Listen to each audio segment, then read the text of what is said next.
Congratulations, you've just woken up in ancient Rome around 73 BCE.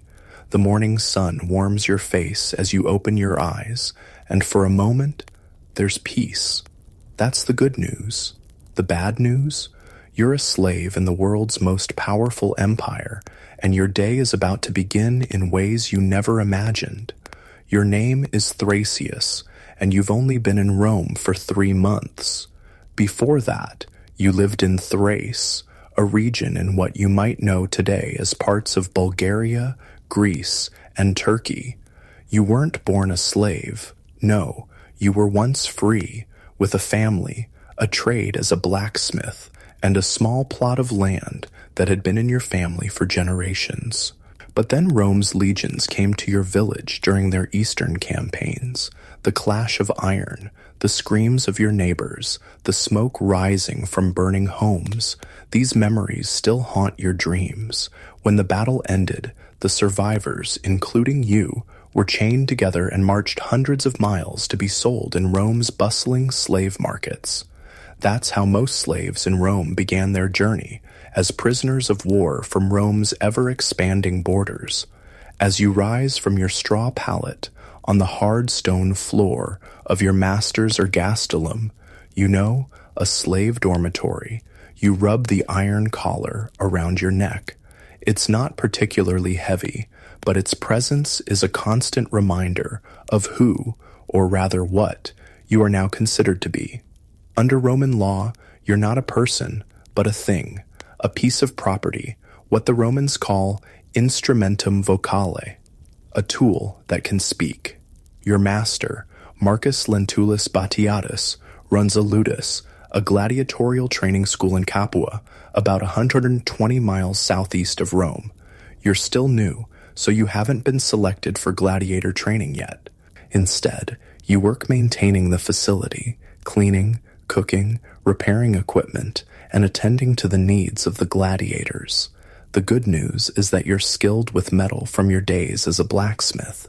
The bad news is that your master has noticed this skill and is considering either putting you to work forging weapons full-time, or perhaps worse, training you as a gladiator yourself. As you splash cold water on your face from a basin, other slaves begin to stir around you. There's Diona, a Greek woman captured when Romans sacked her coastal town. She works in the kitchen and sometimes slips you extra food when the overseer isn't looking. Then there's Gallus, an older Gaul who's been enslaved for over 20 years. He tends to the training yard and sometimes whispers stories of the world beyond Rome. And there's young Cyrus, barely 12, born to a slave mother in this very ludus. He knows no other life but service. Unlike many modern conceptions of slavery, Rome's system wasn't based on race or skin color. Slaves came from everywhere Rome conquered: Gaul, Hispania, Greece, Syria, Britannia, North Africa, and more. What mattered wasn't where you came from, but your status as property, and property you certainly are. The overseer's whip cracks in the air. Up, all of you. The sun doesn't wait, and neither does your work, he shouts. His name is Servius, and despite being a freedman himself, a former slave who earned his freedom, he's particularly harsh on the slaves under his supervision. Perhaps it's because he wants to distance himself from his past, or maybe it's because cruelty to those below him is the only power he's ever known. You quickly pull on your simple tunic, rough-spun wool that barely reaches your knees, and rush outside with the others. The good news is that you're allowed clothing. The bad news is that it marks you immediately as a slave.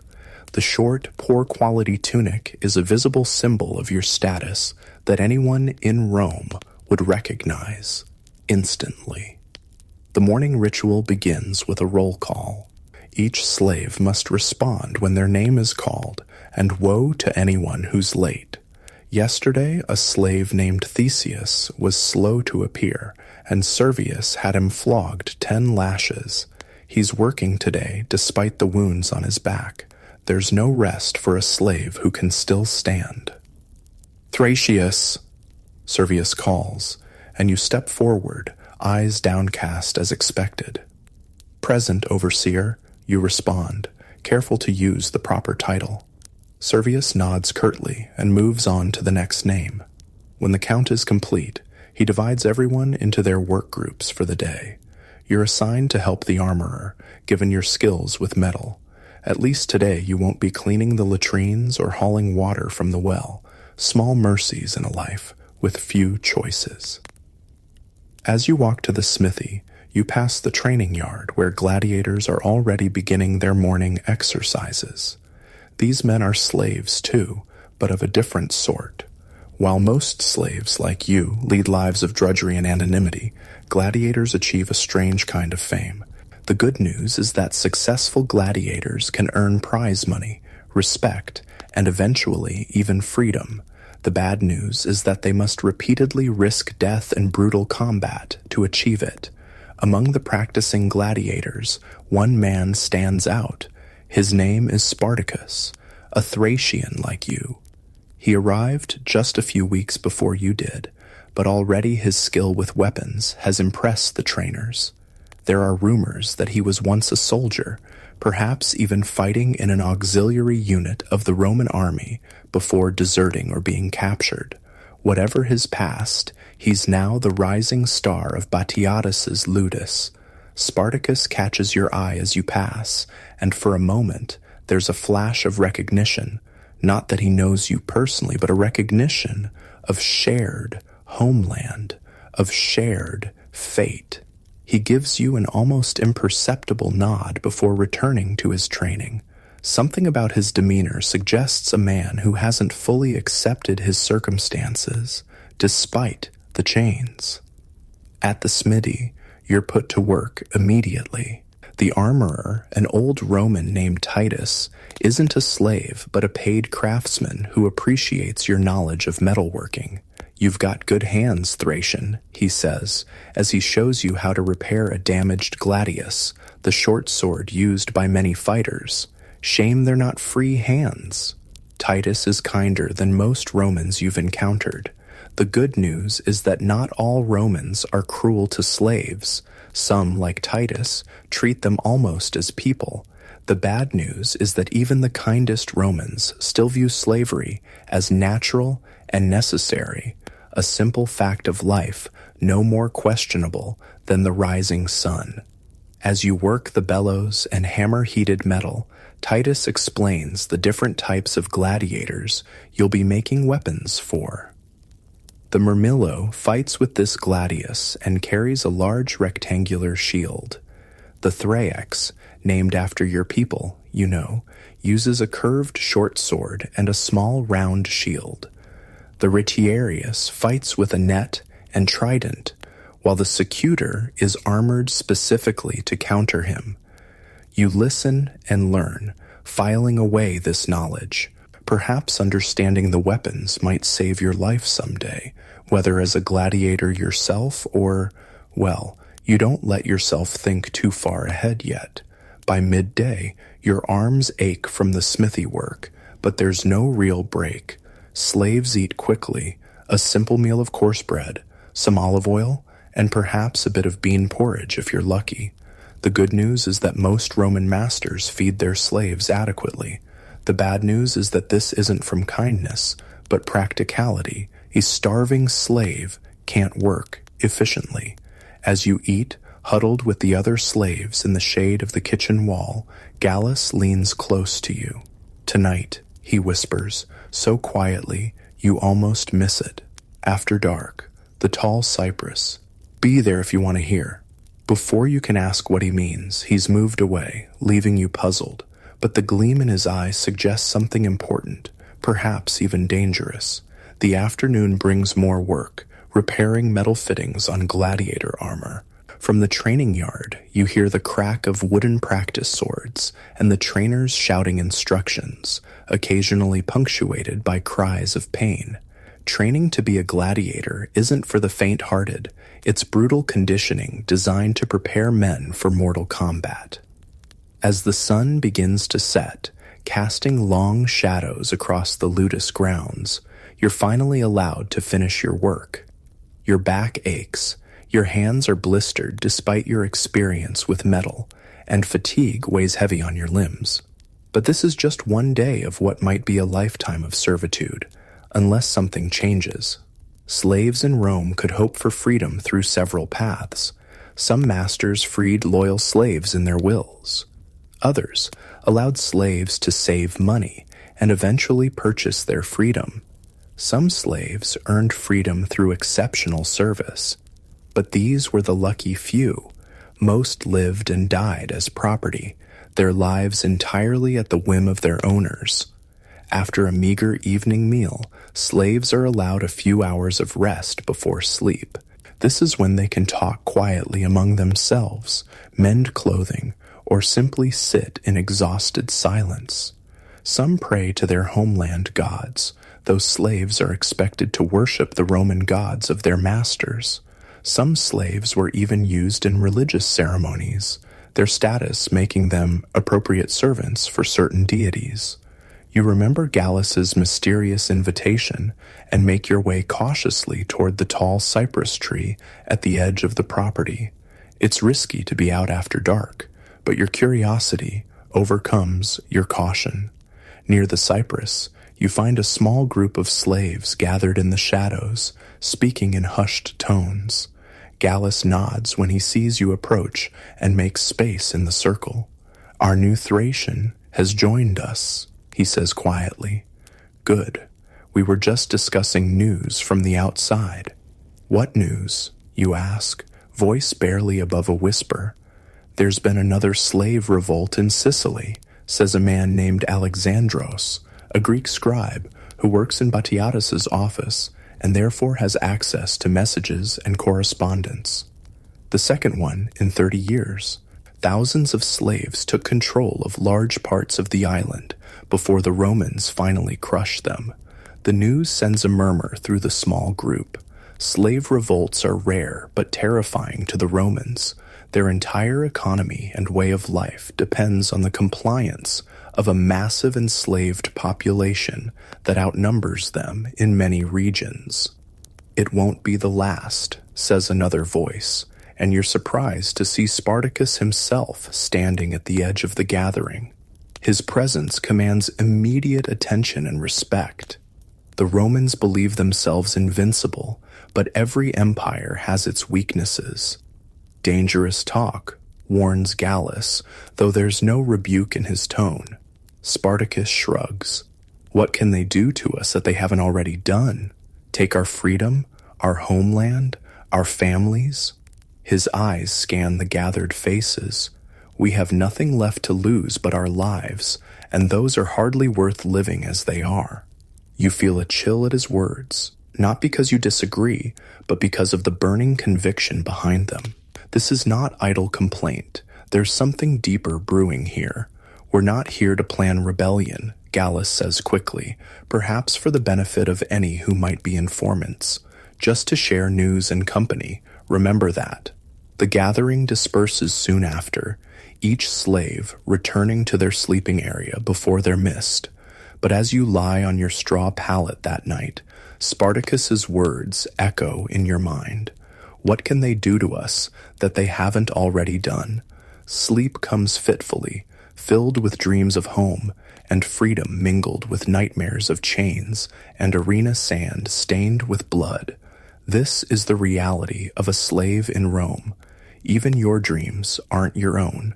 Days pass in much the same routine.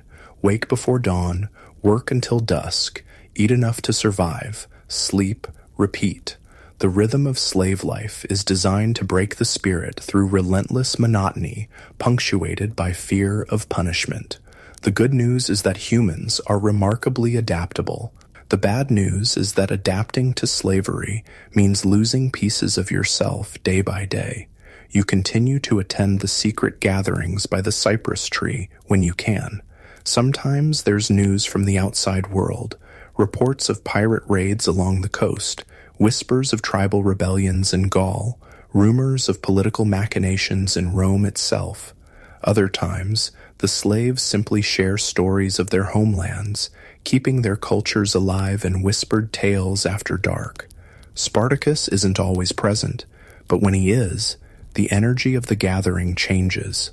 Other slaves look to him instinctively, drawn to his quiet strength and unwavering dignity despite his chains. You begin to understand why, in a world designed to strip people of their humanity, Spartacus has somehow held on to his. One evening, about 2 months after your arrival at the Ludus, Spartacus approaches you directly as you work in the smithy. "Your work is good," he says, nodding toward the sword you're repairing. "In Thrace, were you a smith?" "Yes," you answer, surprised by the direct question. "My father taught me, and his father before him." Spartacus nods thoughtfully, a useful skill, one that makes things that can both build and destroy. He runs a finger along the edge of the blade. The Romans have forgotten that everything they use to control us can also be used against them. Before you can respond, he's gone, leaving you with a strange mixture of hope and dread. Something is coming. You can feel it in the air, like the stillness before a storm. That night, you're awakened by a hand shaking your shoulder gently but urgently. It's Spartacus, with several other gladiators behind him. "Now," he whispers, "if you want freedom, come now." Your heart pounds as you realize what's happening. This is no drill, no secret meeting. This is the beginning of something that could mean either freedom or death, possibly both. Without hesitation, you rise and follow. Throughout the slaves' quarters, others are being roused. Not all, but those who have been deemed trustworthy. In all, perhaps 70 or 80 slaves gather in the training yard, armed with kitchen knives, tools, and a few proper weapons that somehow found their way out of the armory. Spartacus addresses the group, his voice low but clear. "Tonight we take back what's ours, our freedom. We'll overpower the guards, take their weapons, and escape. Once free of this place, we make for Mount Vesuvius, where we can defend ourselves and gather strength. The Romans will hunt us," someone points out. "Let them," Spartacus replies with a grim smile. "I'd rather die a free man on a mountainside than live another day as someone's property." A murmur of agreement passes through the group. This is madness, but it's also perhaps the only chance many of these people will ever have at freedom. "Anyone who doesn't wish to join us can return to their beds now," Spartacus continues. "We won't force anyone to fight, and we won't harm those who stay." No one moves. Whatever fears they harbor about the revolt's chances, the possibility of freedom outweighs them all. "Then let's begin," Spartacus says, raising a stolen gladius. "For freedom." The revolt erupts with surprising speed and efficiency.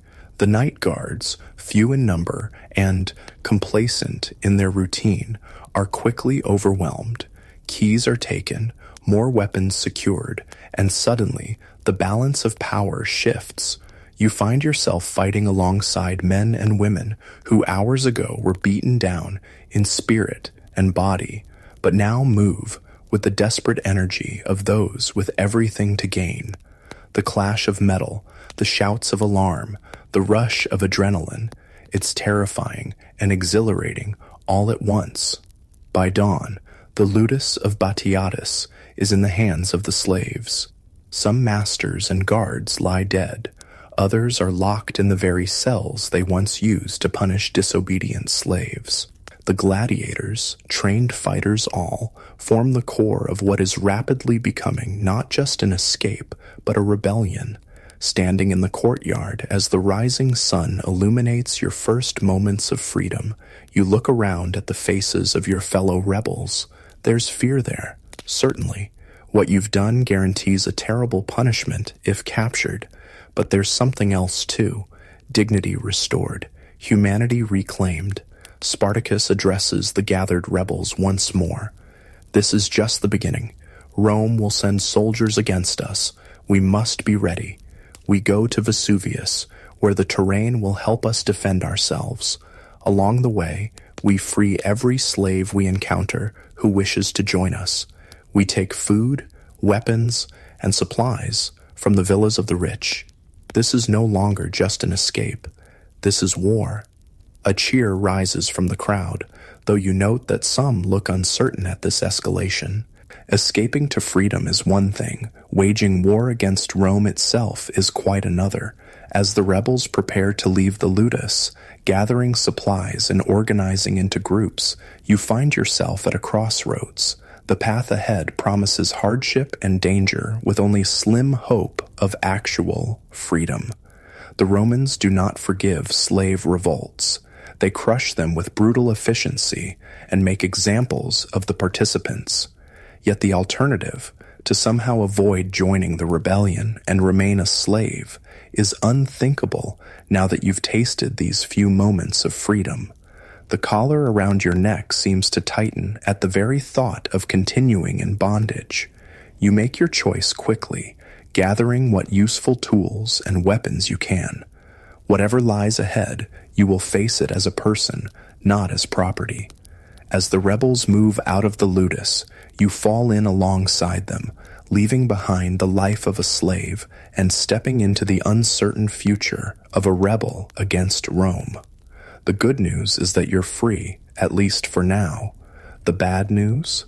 You've just made an enemy of the most powerful empire the world has ever known. And as you march toward Mount Vesuvius with this growing army of the formerly enslaved, you can't help but wonder how many of you will live to enjoy the freedom you've just seized. And what does freedom even mean in a world where Rome's long shadow touches every corner? These questions will have to wait. For now, there's ground to cover, more slaves to free, and defenses to prepare. The third servile war has begun, and you're no longer just Thracius the slave. You're Thracius the rebel, writing your own story in defiance of those who would own your very existence. The night falls over your first day of freedom as you make camp in the hills. Tomorrow brings uncertainty, but for this moment, under the same stars that shine over your distant homeland, you are your own master. And despite the dangers ahead, that knowledge allows you to sleep more peacefully than you have in months.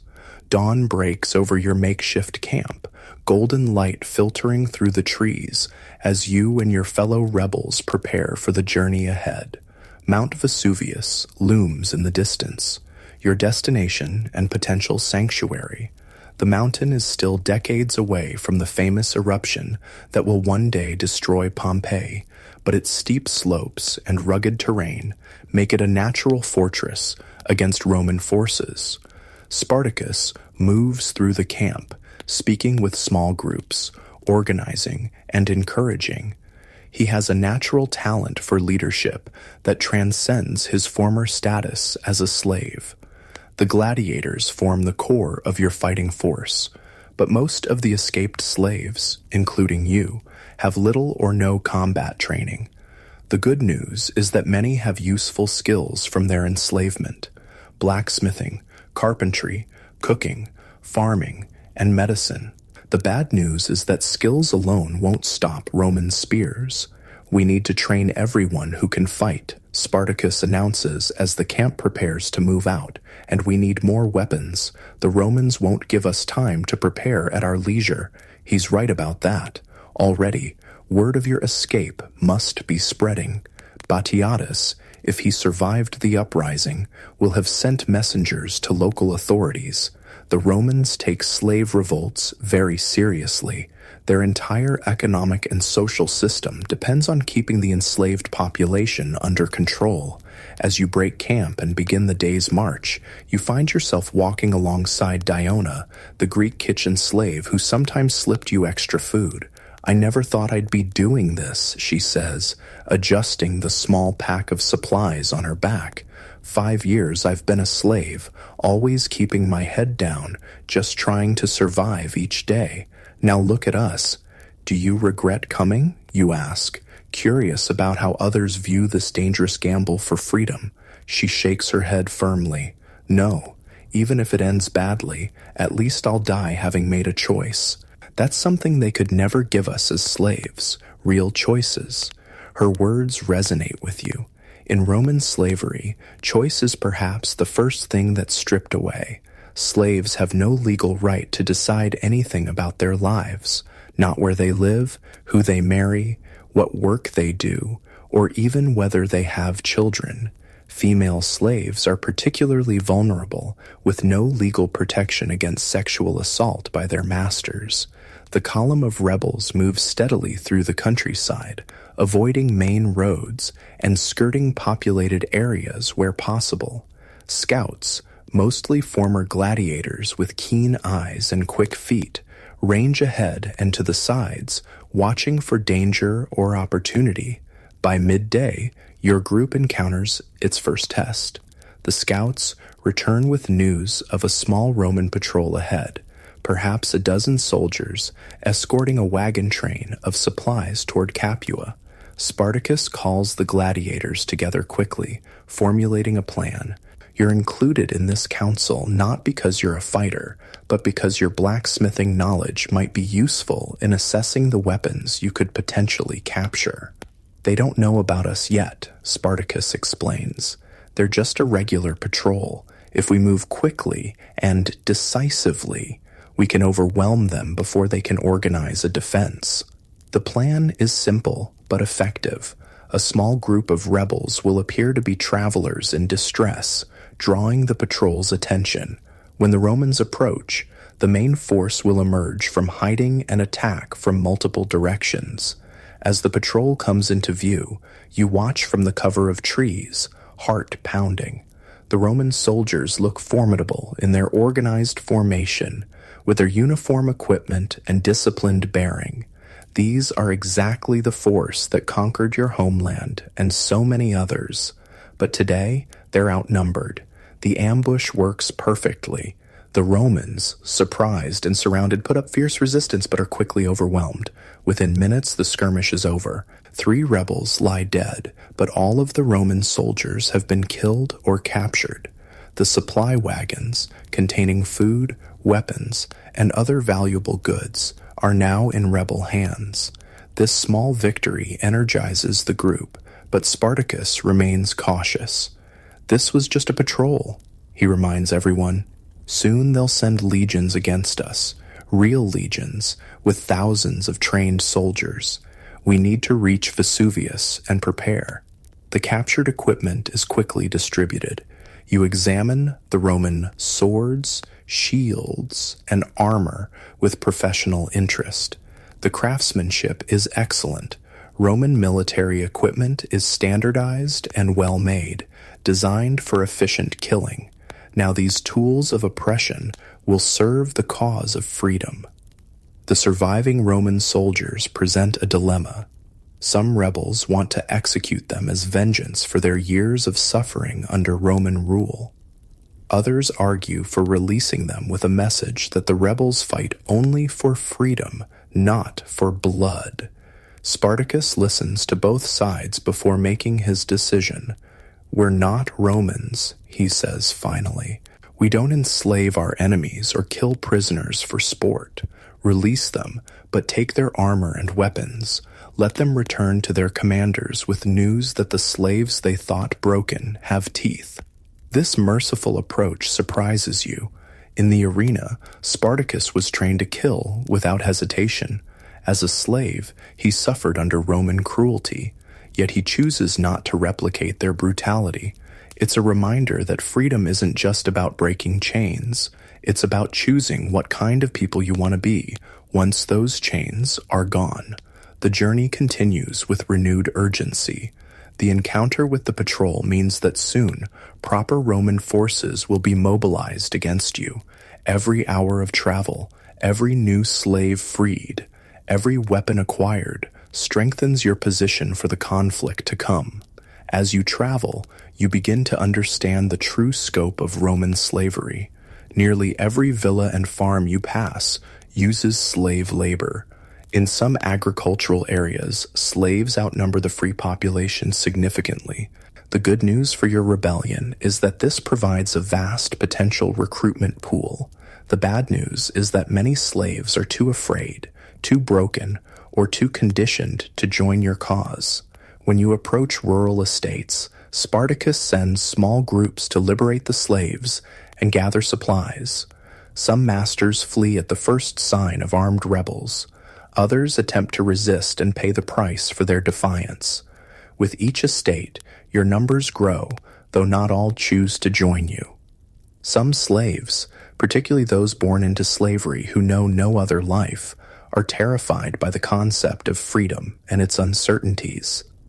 "I don't understand," you say to Gallus, as you watch an older slave refuse to leave his master's villa despite having the opportunity. "How can anyone choose to remain enslaved?" Gallus sighs, the wrinkles around his eyes deepening. Fear is a powerful chain, perhaps stronger than iron. Some have been slaves so long they cannot imagine any other existence. The familiar suffering seems safer than unknown freedom. This psychological dimension of slavery is something you're just beginning to understand. The Romans don't maintain their slave system through physical force alone, though they certainly use plenty of that. They also employ a careful conditioning that makes slaves internalize their status, believe in their own inferiority, and fear the very freedom that should be their natural right. By nightfall, your rebel band has grown to nearly 300 strong and has acquired a decent cache of weapons, food, and supplies. Camp is made in a defensible position, with sentries posted and watches organized. Despite the day's success, there's a nervous energy in the air. Everyone knows that real Roman military response is coming. Around the campfires that night, you listen to the stories of your fellow rebels. Each has their own tale of how they came to be a slave in Rome's vast empire. An older man named Quintus was once a merchant who fell into debt and sold himself into slavery to protect his family. A young woman called Lucia was born to slave parents on a large agricultural estate, never knowing freedom until today. A boy no more than 15, Marcus, was abandoned as an infant and raised as a household slave. The diversity of backgrounds reminds you that Roman slavery was a complex system with many paths to bondage. Unlike later historical slavery systems that targeted specific ethnic groups, Rome enslaved people from all conquered territories and social classes. What united slaves in Rome wasn't their origin, but their legal status as human property. This status had profound implications for daily life. Roman slaves could be bought and sold at their master's whim, separating families without recourse. They could be punished physically without legal protection. A master who killed their own slave faced little or no consequence. They could be used sexually without consent. They could be forced to fight to the death for entertainment. They had no right to marry legally, though some masters permitted informal unions. Any children born to slave women automatically became slaves themselves, regardless of who the father was. As you share these reflections with those around your campfire, the conversation turns to what freedom might look like if your rebellion succeeds. "I want land," says a former agricultural slave named Titus. "Just a small plot, enough to feed my family without answering to any master." "I want to go home," says a woman from Gaul. "I was taken from my village 10 years ago. I don't even know if my children still live."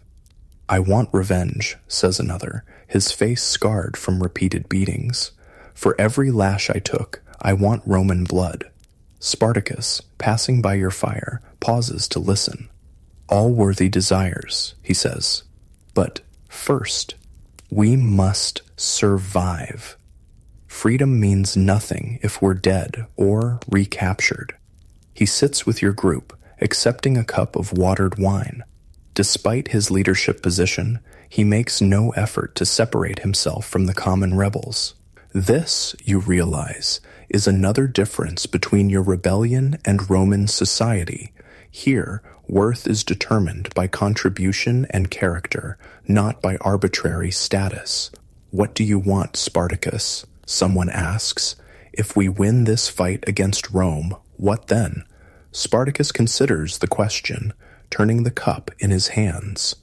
I want to break the system that makes some men masters and others slaves, he says finally.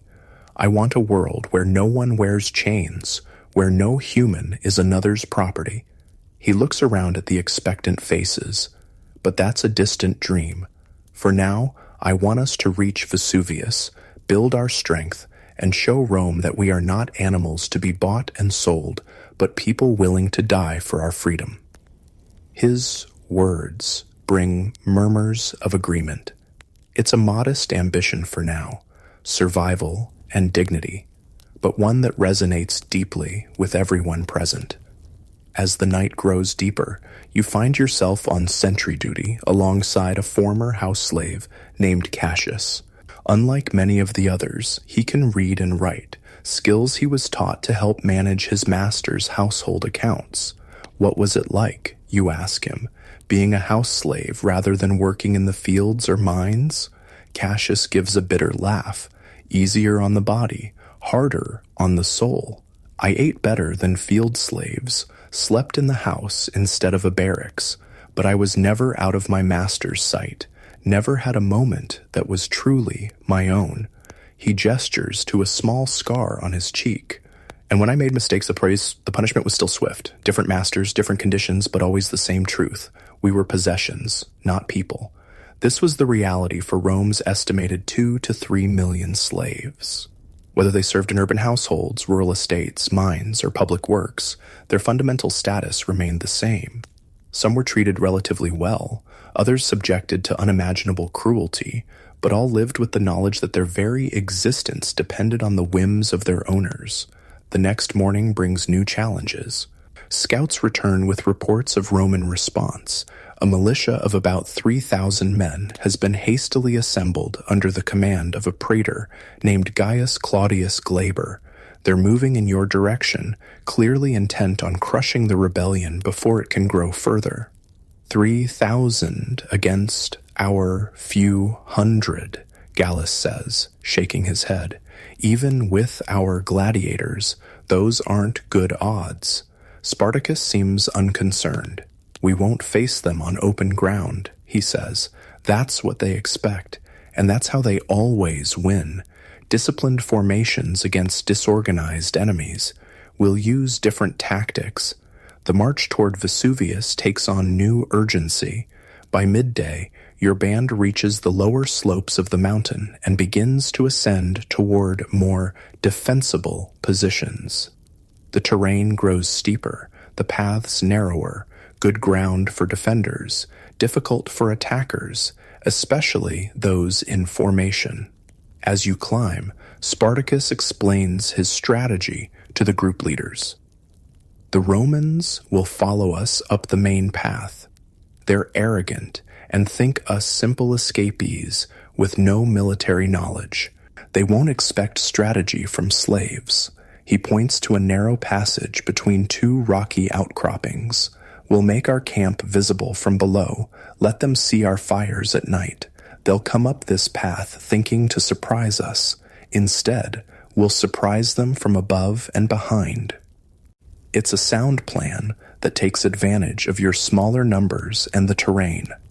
The good news is that many of the rebels, including you, know these mountains from gathering wood and hunting for your master's tables. The bad news is that if the plan fails, there's nowhere to retreat. The next day is spent preparing. Fighting positions are established. Crude but effective weapons are fashioned for those without proper arms, and everyone of fighting age receives basic instruction from the gladiators.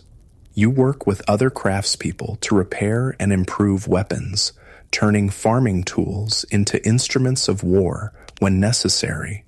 By nightfall, everything is ready. As planned, campfires are lit in visible locations, creating the impression of a careless rebel camp. In truth, most of your force is hidden in positions along the path and above it, waiting in tense silence. Sleep is impossible as you wait with the others, a repurposed farm tool gripped tightly in your hands. You've never killed anyone before. The gladiators have. It was their enforced profession. But for most of the rebels, including you, this will be a first taste of combat, not as sport, but as survival. Dawn is just breaking when the sentries give the signal. Roman forces are moving up the path. Glaber has taken the bait, bringing his militia up the narrow trail in a long column, unable to form their usual battle formations in the constricted space. You watch from your hiding place as the Romans advance, their red cloaks and gleaming armor marking them clearly against the rocky ground. They move with confidence, clearly expecting to find a disorganized camp of slaves they can easily overwhelm. When the signal comes, a bird call that could easily be mistaken for natural wildlife, the trap is sprung. Rebels emerge from hiding positions all along the path, attacking from above with rocks and javelins, from the sides with makeshift spears and captured Roman swords. The Romans, caught in the narrow defile, cannot maneuver effectively. Their superior numbers become a liability as they crowd together, unable to bring their weapons to bear. Panic spreads through their ranks as rebels attack from directions they never expected.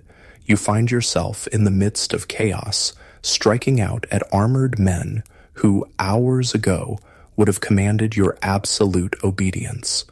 There's a strange power in the reversal, the hunted becoming hunters, the owned becoming owners of their fate. The battle is surprisingly brief. The Roman militia, despite their advantages in equipment and training, are thoroughly routed. Many are killed, others throw down their weapons and flee back down the mountain. Glaber himself barely escapes with his life, his authority and reputation in tatters. When the fighting ends, the rebels find themselves in possession of the battlefield and, more importantly, the Romans' abandoned equipment. Hundreds of proper weapons, armor sets, and supplies now belong to the rebellion. It's a victory beyond what anyone dared hope for. Spartacus calls the rebels together amid the aftermath. Today, we've shown that slaves can fight and win against Roman arms, he announces, his voice carrying across the assembled crowd. But this was just one battle. Rome will send more soldiers, better soldiers next time. We must use this victory to grow stronger. He outlines his plan: establish a defensible camp on Vesuvius, send groups to free more slaves from surrounding areas, train everyone in combat, and prepare for the inevitable Roman response. It's clear that what started as an escape has evolved into something much larger, a full-scale rebellion against Rome itself. As the day progresses and the camp takes shape, you find yourself working alongside others to fashion more weapons from captured Roman equipment. Your blacksmith skills are increasingly valuable, and you take pride in creating tools that might help secure freedom for yourself and others. You know they'll never let us go, says an older rebel working beside you, hammering a captured sword back into shape after it was damaged in the fight. Even if we wanted to just escape the Italian peninsula, they'd hunt us to the ends of the earth. Why, you ask, though you suspect you know the answer. Because we're more than just escaped property to them now, he replies. We're a symbol. If slaves can successfully rebel in the heart of Roman territory, what's to stop millions of others from doing the same? Our existence threatens the foundation of their society. He's right. Roman civilization is built on slave labor. Slaves work the vast agricultural estates that feed the empire. Slaves mine the metals that create Rome's wealth. Slaves build the roads, aqueducts, and buildings that demonstrate Roman engineering prowess. Slaves teach, heal, entertain, and serve in Roman households. Without slavery, the Roman economic and social system would collapse. That night, as fires burn throughout the rebel camp, there's celebration of the victory, but also preparation for what's to come. Weapons training continues, even by firelight. Scouts return with reports of more slaves joining your cause, swelling your numbers daily. Supply caches are established in hidden locations throughout the mountain. You sit with Diona and Gallus, sharing a meal of bread and dried meat taken from Roman supplies. Despite the day's success, a question weighs on your mind. What happens if we actually succeed, you ask? If we keep defeating Roman forces, then what? We can't defeat the entire empire. Gallus, who has seen more of life than most, shrugs. Perhaps not, but sometimes the victory is in the fighting itself. For every day we remain free, for every slave who joins us, for every Roman who fears us, that's already a kind of winning. Diona nods in agreement. Before today, Romans thought of slaves as docile, as broken. Now they'll look at every slave and wonder, is this one plotting rebellion too? That fear is a power we never had before. Their perspective helps you understand the larger significance of what you're part of. This rebellion isn't just about the freedom of a few hundred or even a few thousand individuals. It's a challenge to the entire concept of human bondage that underlies Roman society. In the days that follow, your rebel camp evolves into a surprisingly well-organized community. Different skills from your enslaved past become valuable in new ways. Former household slaves who can read and write help record inventories and organize supplies. Agricultural slaves apply their knowledge to finding and growing food. Those with medical training tend to the wounded. Meanwhile, the gladiators train everyone capable of fighting. Basic formations are taught, weapon skills developed, and the formerly enslaved begin to transform into a fighting force. It's not a Roman legion by any means. You lack the equipment, discipline, and decades of tradition, but it's becoming something formidable in its own right.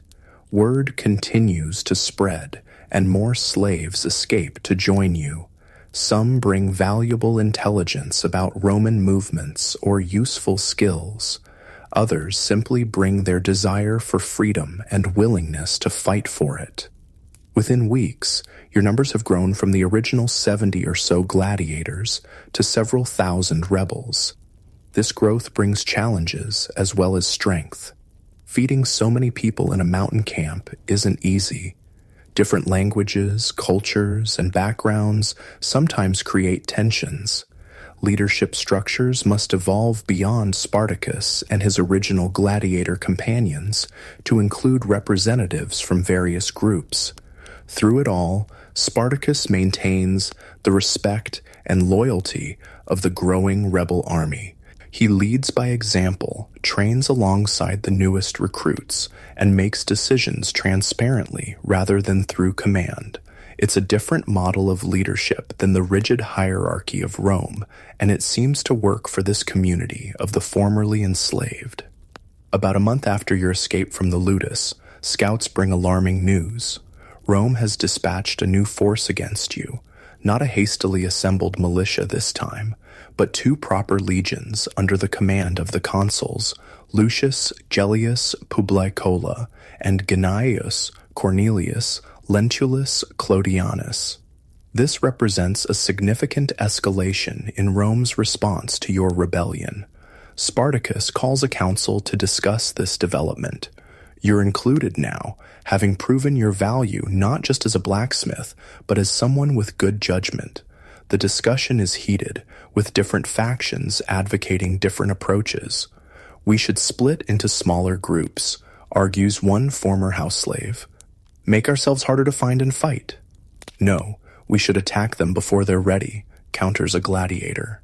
We use the same surprise tactics that worked against Glaber. We should try to negotiate, suggests another. Ask for free passage out of Roman territories in exchange for ending our raids. Spartacus listens to all viewpoints before sharing his own. Rome doesn't negotiate with slaves, he says simply, and splitting up makes us weaker, not stronger. As for attacking them directly, 2 full legions are a different enemy than Glaber's militia. He paces the center of the circle, considering options.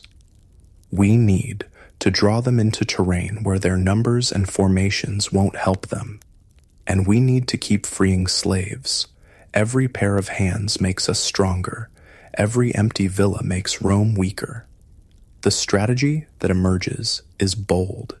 Continue to build your forces while conducting strategic raids on Roman targets, always avoiding direct confrontation with the legions on their terms.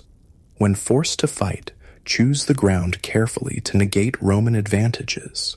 This approach proves successful in the weeks that follow. Small groups of rebels attack isolated estates and outposts, freeing slaves and gathering supplies before disappearing back into the countryside.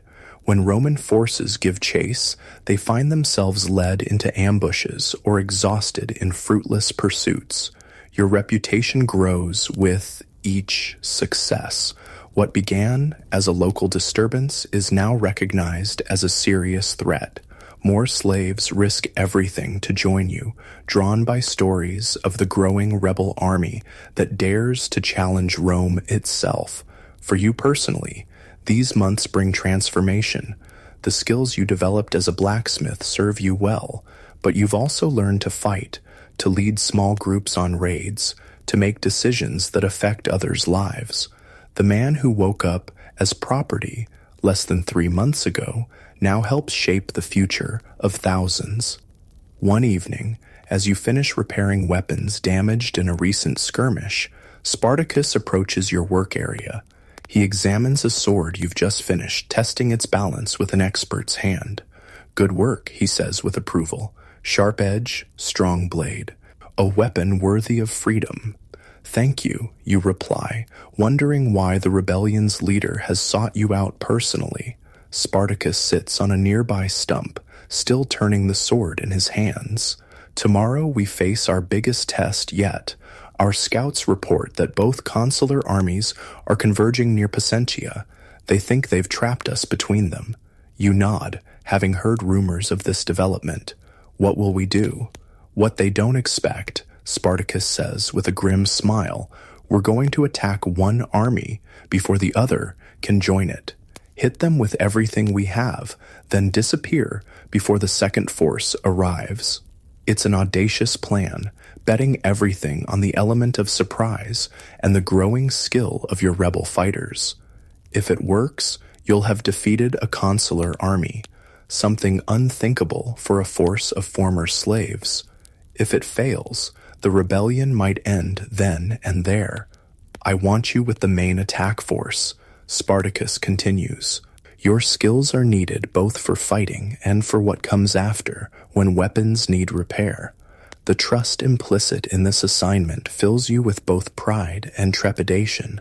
You're no longer just supporting the rebellion, you're at its heart. That night, few in the camp sleep soundly. Tomorrow's battle could change everything, for better or worse. As you lie awake, staring at the stars through the trees, you reflect on the journey that brought you here, from free Thracian to Roman slave to rebel fighter. Your life has transformed completely in less than a year. Whatever happens tomorrow, you know you can never return to chains. Death would be preferable to slavery now that you've tasted freedom again. Dawn comes too quickly, gray light filtering through morning mist as the rebel army assembles.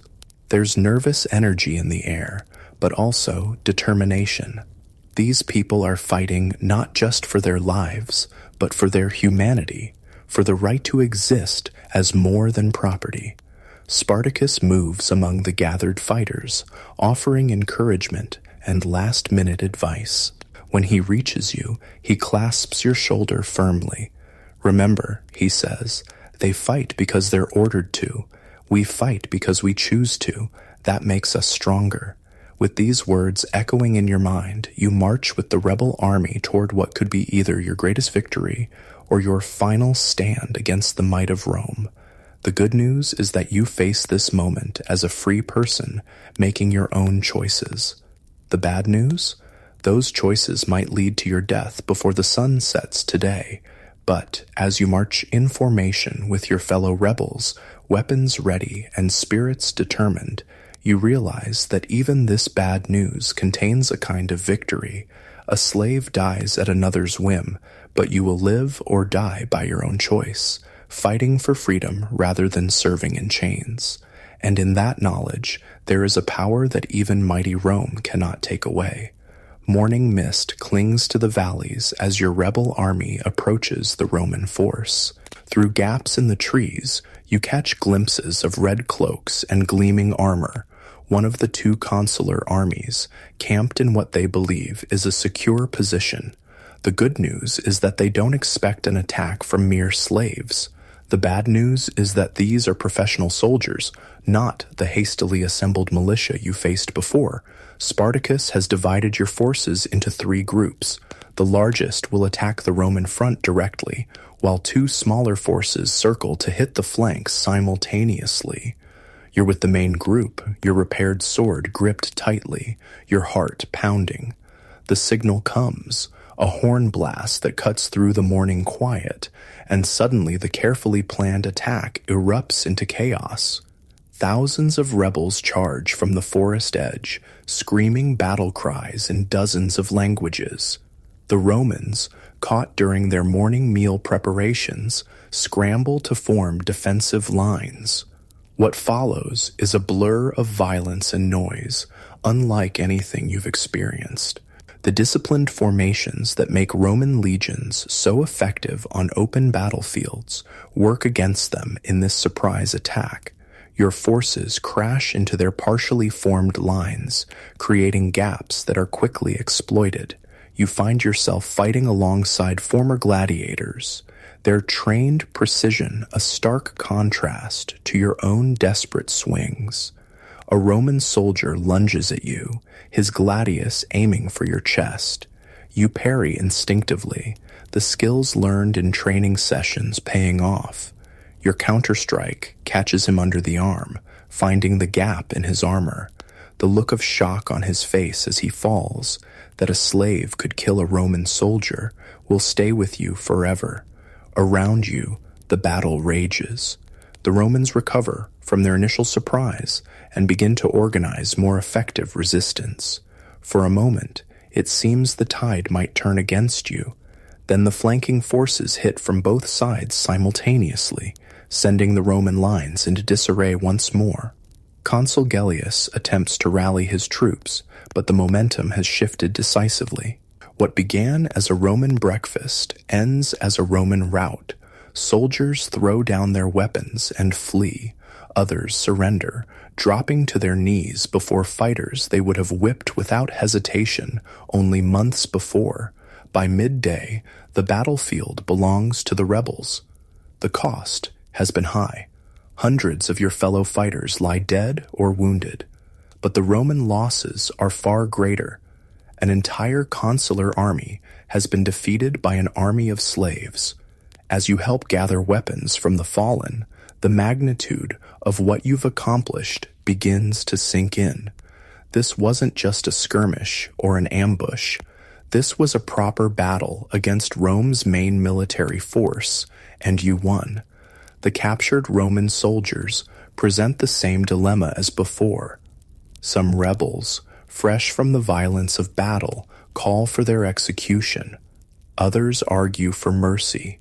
Spartacus, blood-spattered from fighting at the front lines, makes the final decision. Disarm them, take their armor and supplies, but harm no prisoners, he commands. We fight for freedom, not vengeance.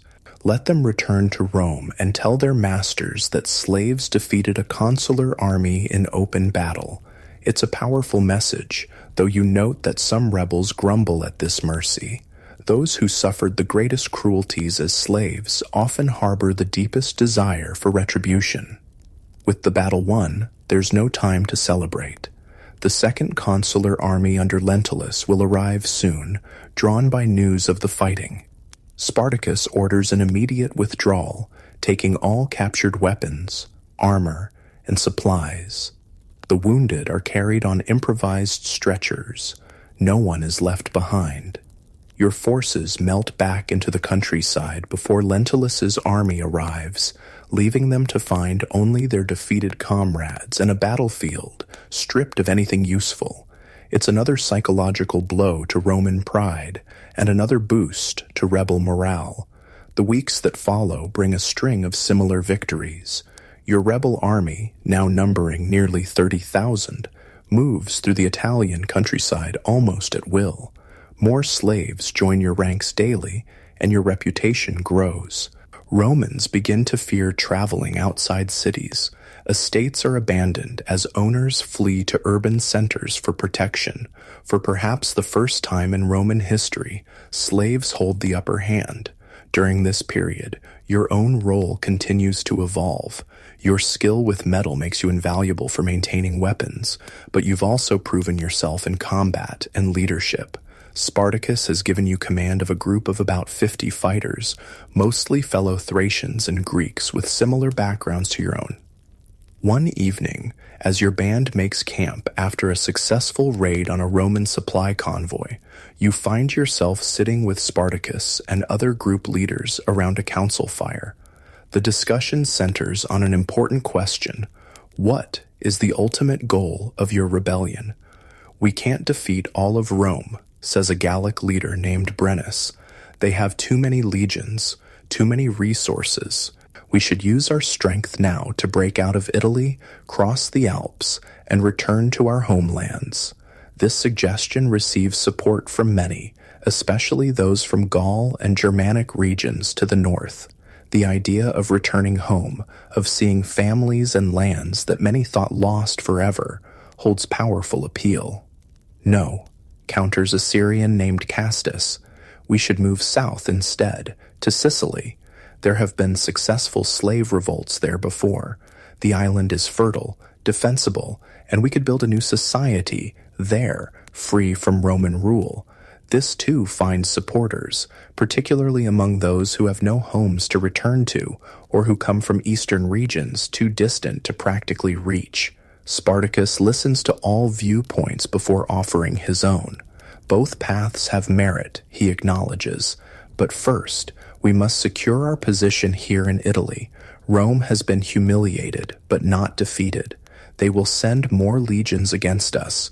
Their pride and their economic system demand it. He unrolls a crude map of the Italian peninsula, pointing to various locations. Winter approaches. We need secure positions, food stores, and continued training. In the spring, we can decide whether to move north or south. The practicality of this approach wins general agreement. Your rebellion has succeeded beyond anyone's wildest hopes, but it remains fragile. One major defeat could undo everything you've accomplished. As the council disperses, you find yourself walking back to your group's campfire alongside Spartacus. The burden of leadership shows in the new lines on his face, and the watchful caution that never quite leaves his eyes. You fought well in the battle against Gellius, he says, breaking the comfortable silence between you. Your group follows you willingly. I try to lead as you do, you reply, by example rather than fear. He nods approvingly. That's the difference between us and Rome. They build with the whip and the cross. We must build with something stronger, respect, common purpose, the dignity that comes from choosing one's own path. His words articulate something you felt but couldn't express. This rebellion isn't just fighting against slavery, it's trying to create something new in its place. A community where former slaves govern themselves, where work is shared rather than coerced, where decisions come from consensus rather than command. Do you think it can last, you ask, this world we're making? Spartacus looks into the distance, his expression unreadable in the fading light. I don't know, he admits. Rome wasn't built in a day, and neither will its replacement be. But even if we ultimately fail, We've already succeeded in one important way. We've shown that slaves can claim their humanity, can fight for freedom, can build something worthy together. The conversation stays with you that night as you check on your group. These men and women who follow you have transformed from broken, fearful slaves into confident fighters who look you in the eye as equals. Whatever comes next, this change cannot be undone. Winter arrives, bringing new challenges. The rebel army establishes semi-permanent camps in defensible positions throughout southern Italy. Food becomes a primary concern. Raiding can only provide so much, and many of the estates you previously targeted have been abandoned. Fortunately, many of your rebels were agricultural slaves who know how to preserve food, hunt game, and identify edible plants. Their knowledge, once used to feed their masters, now sustains your rebellion through the lean months. During this relative lull in fighting, training intensifies. Former gladiators teach fighting techniques to newer rebels. Captured Roman equipment is studied and replicated when possible. Tactics are practiced and refined. What began as a desperate breakout has evolved into a disciplined fighting force with its own unique style, combining Roman techniques with methods from the homelands of various rebel groups. You spend much of your time establishing forges in different rebel camps, teaching basic metalworking to others so that weapons can be maintained and produced. It's fulfilling to pass on your knowledge, to see skills that were once demanded of you as a slave now freely given for a cause you believe in. One brisk winter morning, as you demonstrate how to properly temper a sword blade to a group of apprentices, a commotion at the camp's edge draws your attention. Scouts are returning at a gallop, and their urgent manner suggests important news. You leave your students to their practice and make your way to the command tent where Spartacus and other leaders will hear the scouts' report. As one of the group commanders, you have the right to attend these councils now. The news is sobering. Rome has appointed Marcus Licinius Crassus, one of its wealthiest and most ambitious citizens, to end the slave rebellion once and for all. He's been granted extraordinary powers and resources, 8 full legions, about 40,000 trained soldiers, along with auxiliary forces. Crassus is different from the commanders we've faced before, explains one of the scouts, a former household slave who can read and has sources in Roman towns. He's ruthless and calculating, and he's staking his political future on defeating us. Spartacus absorbs this information with characteristic calm. We expected Rome to escalate. Now we know the form that escalation takes. Can we defeat 8 legions? Asks a Gallic commander, giving voice to the question on everyone's mind. Not in a single battle, Spartacus acknowledges, but neither can Crassus easily defeat us if we refuse to fight on his terms. We have mobility, knowledge of the terrain, and the support of local slave populations. He has numbers and equipment, but moves slowly with his legions. The strategy that emerges from this council is one of flexibility. Your forces will divide into smaller, more mobile groups when needed, rejoining for specific operations. You'll target Crassus's supply lines rather than his main force, wearing down Roman morale through constant harassment rather than decisive battle. As spring approaches, this strategy is put to the test. Crassus moves his legions methodically through southern Italy, attempting to trap rebel forces between his columns. You respond with hit-and-run tactics, ambushing isolated units, destroying bridges after your forces cross them, and generally frustrating Roman efforts to bring your main force to battle. This approach works well at first. Crassus loses men and supplies without making significant progress against your rebellion, but he adapts quickly, tightening his formations and improving his intelligence gathering. The space for your maneuvers gradually shrinks. The The situation comes to a head when Crassus implements a new strategy, building fortifications across the Bruttium Peninsula, effectively cutting off your southern escape routes. With the sea on three sides and Roman walls blocking the north, your army finds itself increasingly confined. Spartacus calls an emergency council. "We must break through Crassus's lines before they're completed," he says, pointing to the half-finished Roman fortifications on a map.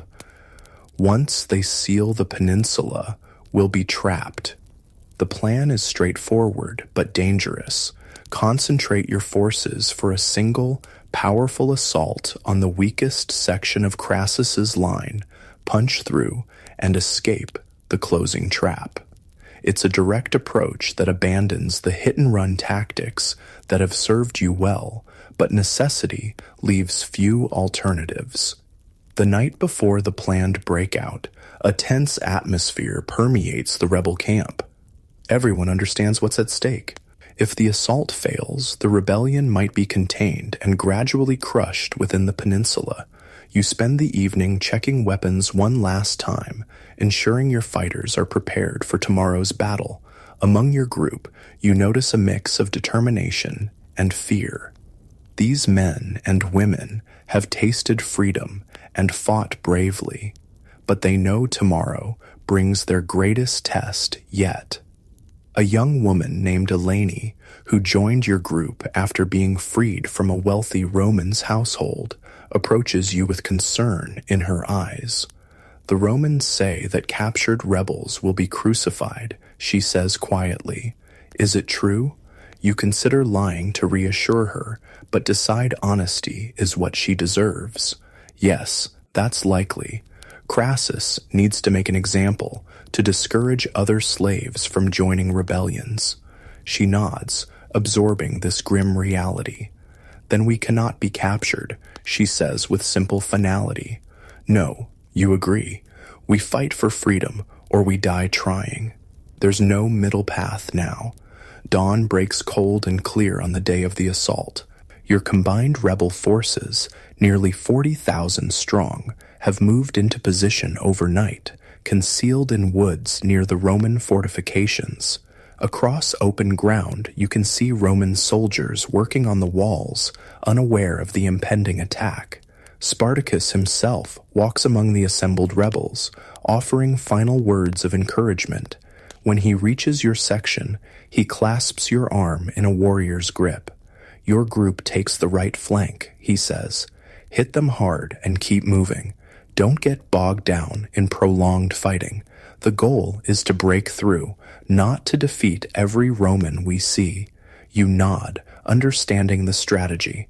This isn't about winning a battle, but escaping a trap.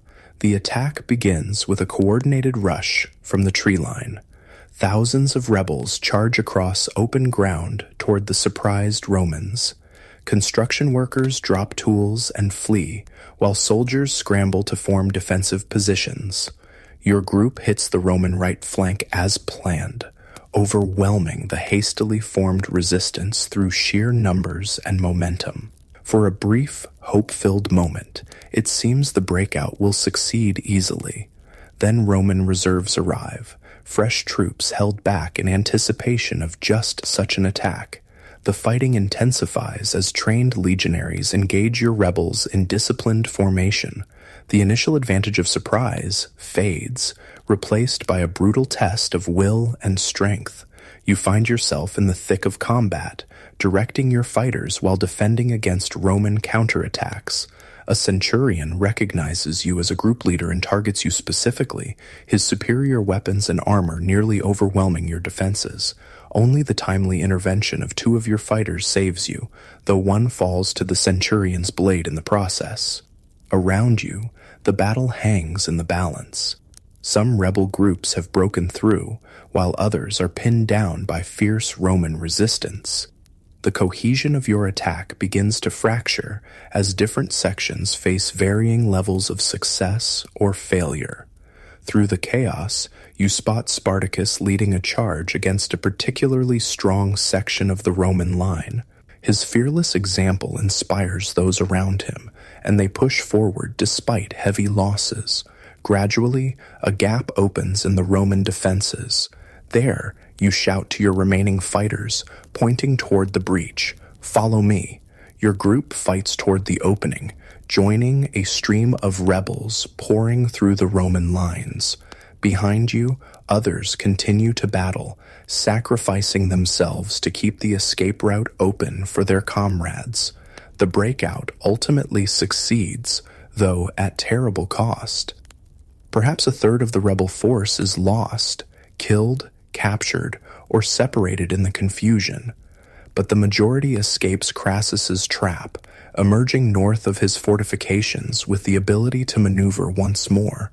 That night, as the escaped rebels regroup and tend to their wounded, the mood is somber despite the tactical success. Too many friends and comrades were lost, and everyone understands that Crassus will not give up the pursuit. Spartacus calls the remaining leaders together.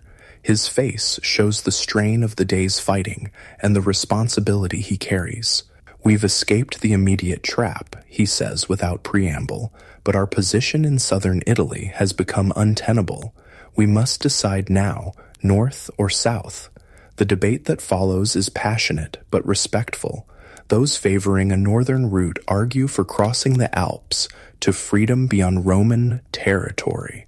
Those supporting a southern strategy advocate for reaching Sicily, where mountains and the island nature could provide defensible positions. "The Alps passage will soon be clear of winter snow," argues Brennus the Gaul. "Many of us could return to our homelands. The rebellion would have succeeded for those who escape." "But what of those who cannot return home?" counters Castus. "Those from Thrace, Syria, or Africa. The journey's too far, and Roman allies control those lands anyway. Sicily offers the possibility of a new home for all." The discussion continues until Spartacus finally raises his hand for silence. "Both paths have merit," he acknowledges, "but we must choose one. We cannot remain divided against Crassus's united force." He studies the crude map before him, weighing options with the strategic mind that has kept the rebellion alive this long. "North," he decides finally. "We break out of Italy entirely. Those who wish to return to their homelands may do so.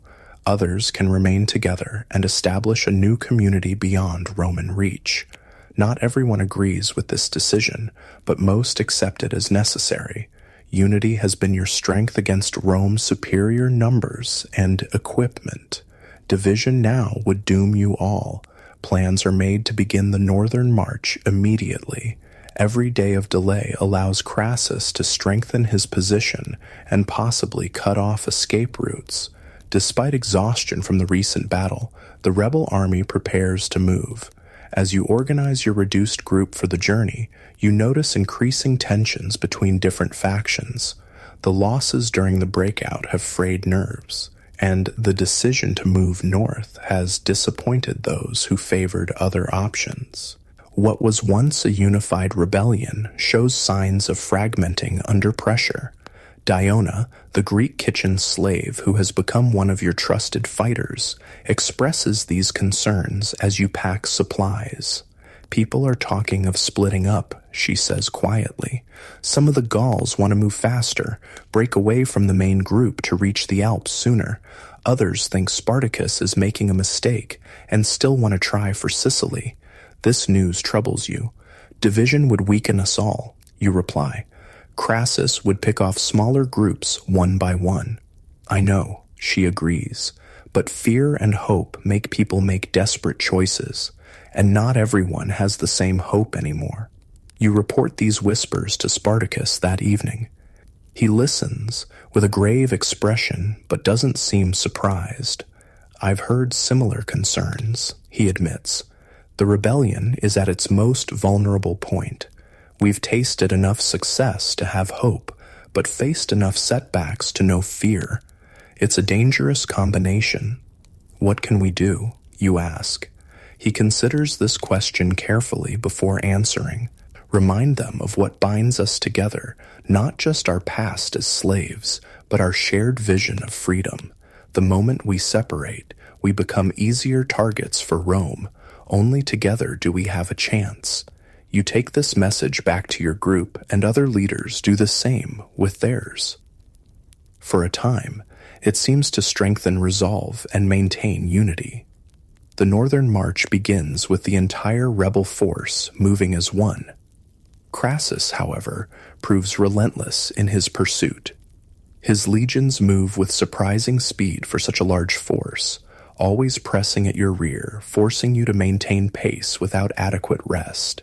Smaller Roman units harass your flanks, picking off stragglers and testing your defenses.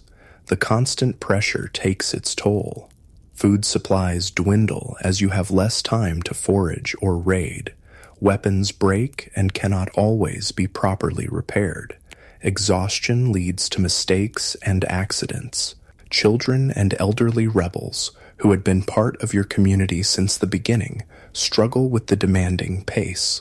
About 2 weeks into the march north, the tensions that had been simmering finally boil over. A large contingent of Gauls and Germans, perhaps 10,000 strong, announces their intention to separate from the main force and make their own way to the Alps. Their leader, a German former gladiator named Castus, explains their reasoning to Spartacus. "We can move faster without the wounded and children," he says bluntly. "The Alps are our homeland. We know the paths, the passes. Together with your people, we're a larger target for Crassus. Separate, at least some of us might slip through." Spartacus argues against this division, emphasizing the strength in unity that has brought the rebellion this far, but the northern rebels have made their decision. That night, they depart the main camp, taking their fighters and supplies with them. Their separation proves disastrous. Within days, scouts bring news that Crassus divided his forces, sending his lieutenant Gnaeus Pompeius Rufus to intercept the breakaway group. Caught on open ground and without the full strength of the combined rebel army, the Gauls and Germans were surrounded and annihilated. Few, if any, escaped. This news sends a wave of grief and fear through your remaining forces. Not only have you lost valuable fighters and friends, but the defeat demonstrates what happens to rebels who face Roman legions without adequate strength. Spartacus gathers everyone for a somber address. "We mourn our fallen comrades," he begins, his voice carrying across the hushed crowd. "They fought bravely for freedom, as we all have. Their choice to separate was their right. We are not Romans to command others against their will." He pauses, letting his next words carry full weight. "But their fate shows what we have always known. Our strength lies in unity. Together, we have defeated Roman armies that should have crushed us easily. Divided, we fall one by one. The loss of the northern rebels forces a reconsideration of your strategy. With reduced numbers, continuing north seems increasingly risky. Scouts report that another Roman general, Pompey, is moving down from the north with his legions, while Lucullus has landed in Brundisium with a third army. The trap is closing from multiple directions, and your options narrow by the day. In this desperate moment, Spartacus proposes a bold plan. If we cannot go north or south, we go where they least expect, toward Rome itself. The suggestion creates a stir among the gathered leaders. Attack Rome, the very heart of the empire that enslaved you? It seems like madness. Not to conquer it, Spartacus clarifies, seeing the shocked reactions. We lack the numbers and equipment for that, but to threaten it, to bring the fear they've cast over us back to their doorstep. While they worry about protecting the capital, we can find another path to freedom. It's a psychological strategy as much as a military one, using Rome's political concerns against it. The Senate would never allow rebel slaves to approach the sacred city, even if your force couldn't actually take it. They would recall troops, redirect resources, create openings elsewhere. The plan carries enormous risk, but also offers a final chance to escape the closing Roman noose. With few alternatives, the rebel leadership agrees to this desperate gambit. Your diminished but still formidable force, perhaps 30,000 strong, changes direction, moving northwest toward Rome itself. The sudden shift catches Crassus by surprise, forcing him to adjust his own plans and giving you precious time to gain ground. As you march, your scouts bring reports of panic spreading through Roman territories ahead of you. Wealthy citizens flee with their valuables. Slave owners, terrified that their human property will join your rebellion, either free their slaves preemptively or kill them outright rather than risk betrayal. The countryside empties as rural populations seek the safety of walled towns. This is the fear that Rome has inspired in others for centuries, now reflected back on its creators. There's a grim satisfaction in this reversal, even as you recognize that your march is more symbolic than genuinely threatening to Rome's existence. For a brief, heady moment, it seems the strategy might work. Crassus is forced to adjust his pursuit. Roman forces are repositioned to protect the capital, and potential escape routes begin to appear in the shifting military landscape. Then, disaster strikes. Your scouts, who had reported the way ahead relatively clear, return with alarming news. 2 fresh legions under the command of Pompey have arrived from the north, positioning themselves between your forces and Rome. Simultaneously, Crassus has recovered from his initial surprise and is closing rapidly from behind. The trap Spartacus sought to avoid has materialized anyway, more complete than before. Your rebel army finds itself caught between 2 powerful Roman forces with limited options for escape.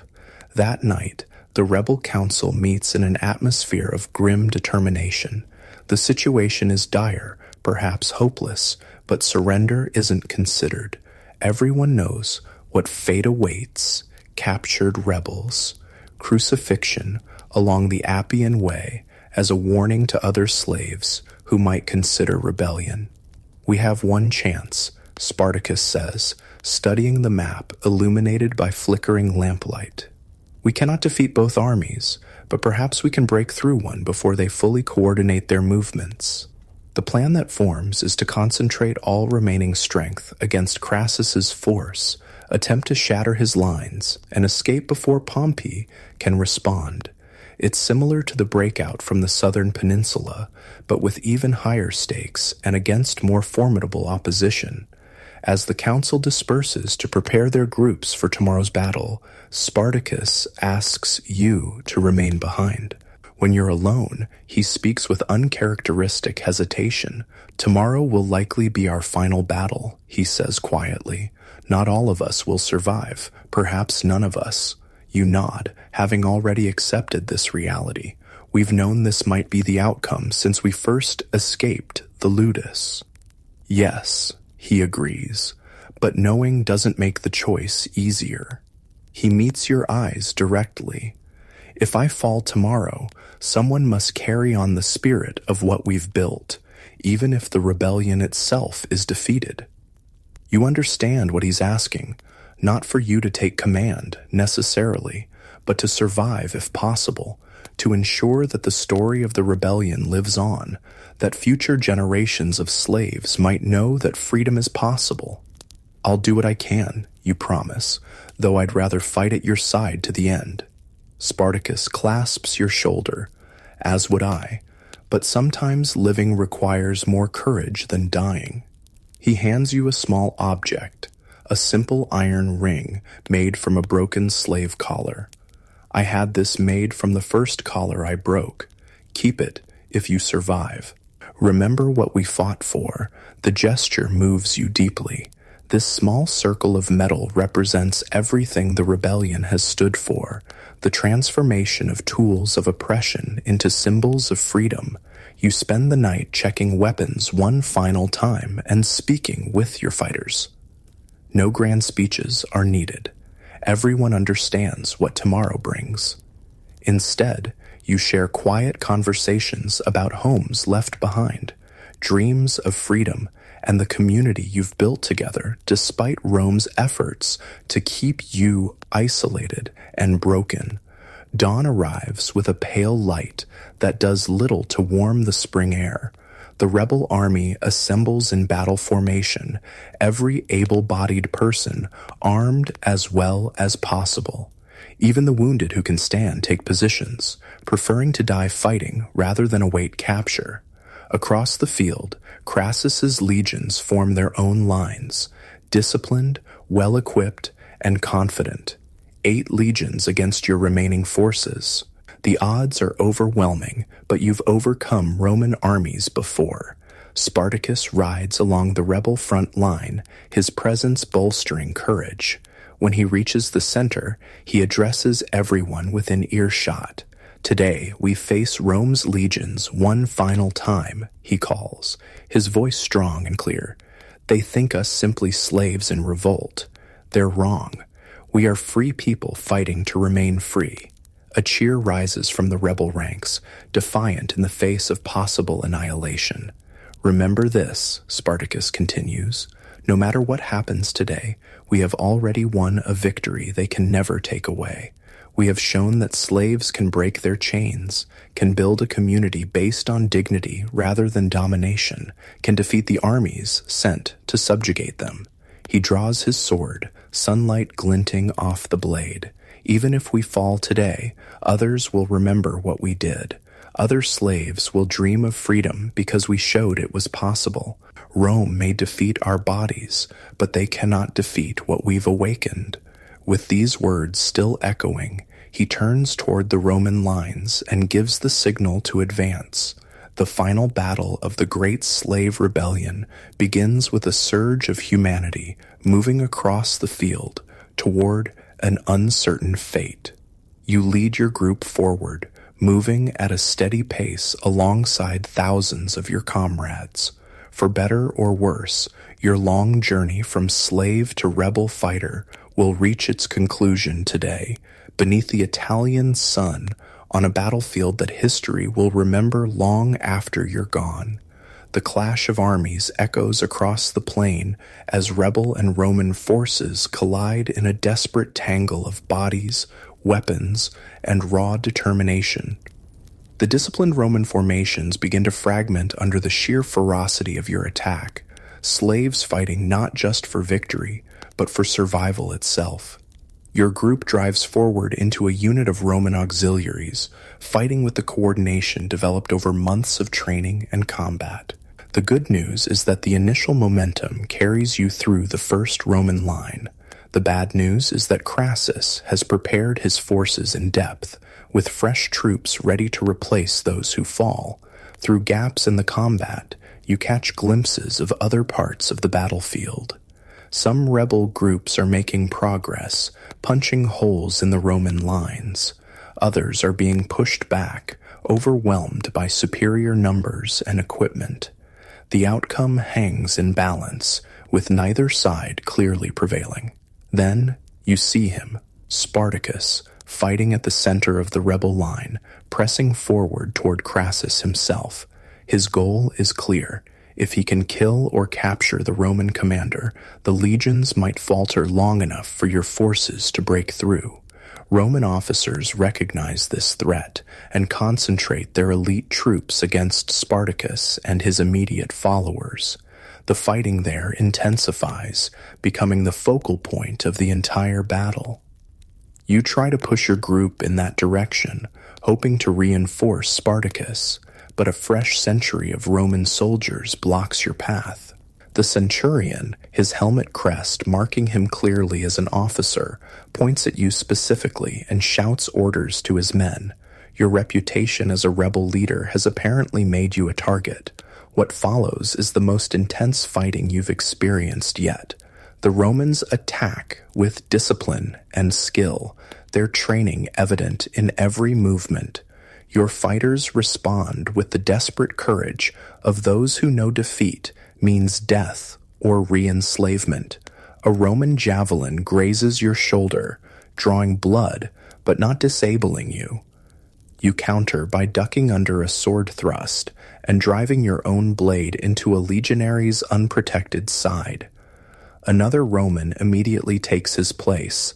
Crassus' legions seem endless, while your numbers dwindle with each fallen rebel. For what feels like hours but is likely only minutes, the fighting continues with neither side gaining clear advantage. Your arms grow heavy, your breathing labored, but stopping means death. Around you, both rebels and Romans fall, the ground becoming treacherous with blood and bodies. Then a shout goes up from the center of the battlefield, not of victory, but of anguish. Through the chaos, you see Spartacus surrounded by Romans, fighting with incredible skill, but gradually overwhelmed by sheer numbers. He kills several before a spear takes him in the leg, forcing him to one knee. Even wounded, he continues fighting, Roman soldiers falling to his blade. But the outcome is inevitable. More Romans press in, and finally, a sword thrust finds its mark. Spartacus, the gladiator who led the greatest slave rebellion Rome had ever faced, falls on the battlefield. A cry of dismay rises from rebel fighters who witness his fall. For many, Spartacus represented not just leadership, but hope itself, the living proof that a slave could rise up, could fight back, could briefly taste freedom in a world determined to deny it. The Romans, sensing victory, press their advantage with renewed vigor. Rebel lines begin to crumble in places as fighters either fall or retreat in disarray. What had been a cohesive battle plan dissolves into isolated pockets of resistance. You gather your remaining fighters, perhaps 15 of the 50 you started with, and try to maintain formation. "Stay together," you shout above the din of battle. "It's our only chance." Diona, blood streaming from a cut on her forehead but still fighting, catches your eye. "Which way?" she calls back. "Where do we go now?" It's the question everyone faces in this moment of crisis. Without Spartacus, without a clear path to break through the Roman lines, what is the objective? Fight to the death here? Try to escape individually? Surrender and face crucifixion? You make your decision quickly, based on what you believe Spartacus would have wanted. "We fight toward the eastern flank," you tell your group. "The Romans are thinner there. If we break through, head for the forests, scatter and regroup when possible." It's not a plan for victory. That hope died with Spartacus, but a plan for survival, for carrying the memory and meaning of the rebellion forward. Some of you must live to tell the story, to keep the spirit of resistance alive. Your reduced group fights with desperate energy toward the eastern edge of the battlefield. Other rebels see your movement and join your effort, creating a concentrated thrust that temporarily pushes back the Roman line. For a brief, hope-filled moment, it seems your breakout might succeed. The Roman forces on this flank waver, not expecting such organized resistance after Spartacus's fall. A gap appears, not large, but perhaps enough for some to escape through. "Now!" you shout, pointing toward the opening. "Run!" Your fighters surge forward, abandoning organized combat for a headlong dash toward potential freedom. Romans try to close the gap, but momentum carries your group through. You're past the main battle line, running with every remaining ounce of strength toward the distant tree line. Behind you, the sounds of battle continue as many rebels fight on, either unaware of the escape route or choosing to stand their ground to the end. Their sacrifice provides crucial time for you and others to increase the distance from pursuit. Your lungs burn and your wounded shoulder throbs with each stride, but you don't slow down. Romans are surely following, and only reaching the forest offers any hope of evading capture. Diona runs beside you, as do perhaps 20 other rebels who managed to break through. The rest of your group either fell in the fighting or became separated in the chaos of escape.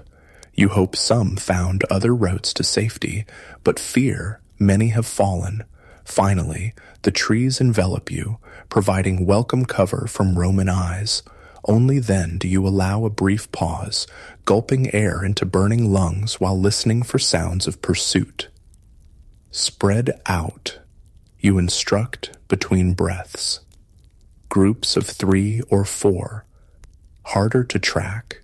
Better chance some survive. No one argues with this logic. Large groups are easier to spot and capture. Smaller units might slip through the net. Crassus is surely casting across the countryside. Before separating, you share a moment of solemn acknowledgement with these fighters who have shared so much. No lengthy farewells are needed. The bond forged through your struggle speaks for itself. Remember what we fought for, you tell them, echoing Spartacus's words. If you survive, carry the truth of it with you. We were not simply rebels. We were people reclaiming our humanity. With these parting words, your band disperses into the forest, each small group choosing different directions in hopes that some might evade the Roman hunters. You travel with Diona and a young Thracian named Lysander, moving carefully through wooded terrain, avoiding roads and open areas. The good news is that all 3 of you know how to live off the land, skills learned in your homeland and honed during the rebellion.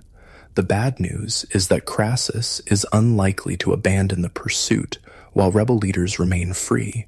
Your fears prove well-founded. By nightfall, the distant horizon glows with the light of hundreds of torches, Roman search parties methodically combing the countryside for escaped rebels. They're using a cordon strategy, Lysander observes grimly, tightening a circle of soldiers around the entire area. They did this in Thrace after uprisings. You nod, recognizing the tactic. We need to move at night, hide during day, find a way through their lines before they close completely.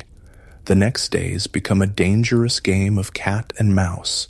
You travel only in darkness, using stars for navigation, heading generally east toward the coast.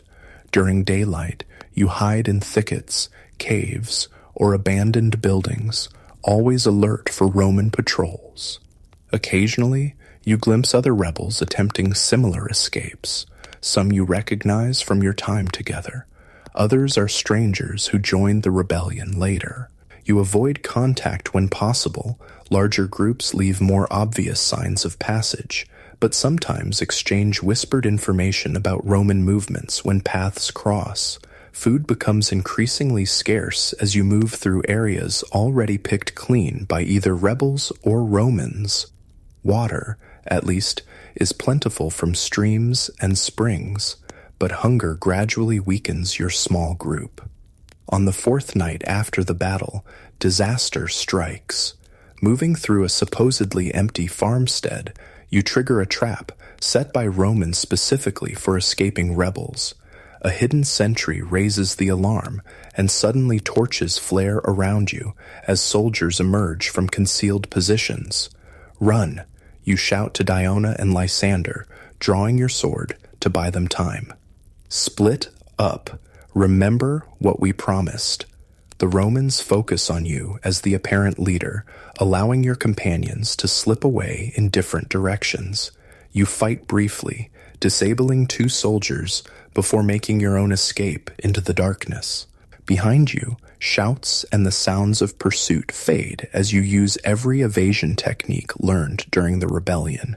By dawn, you've put significant distance between yourself and the Roman patrol, but at a cost. You're alone now, separated from Diona and Lysander, with no way to know if they escaped or were captured. And you've been forced westward, away from your planned route to the coast. Exhaustion and hunger cloud your thinking as you seek a hiding place for the day. An abandoned shepherd's hut, partially collapsed but offering some concealment, becomes your sanctuary. As you settle into the darkest corner, checking your wounded shoulder which has begun to show signs of infection, the full weight of recent events crashes down upon you. Spartacus is dead. The rebellion, which held such promise and achieved so much, has been crushed. Most of your fellow rebels, friends and comrades who shared your dreams of freedom, are either dead or captured, facing gruesome execution, and you're alone, hunted, with diminishing chances of escape. For the first time since your initial enslavement, despair threatens to overwhelm you. The road ahead seems impossible. Even if you somehow evade capture, where would you go? What kind of life could you build as a fugitive in a world dominated by Rome? As these dark thoughts spiral, your hand touches something in your tattered clothing. The iron ring Spartacus gave you, forged from a broken slave collar. You pull it out, examining it in the dim light, filtering through the collapsed roof. This simple object carries powerful meaning. It represents the transition from slavery to freedom, from submission to resistance.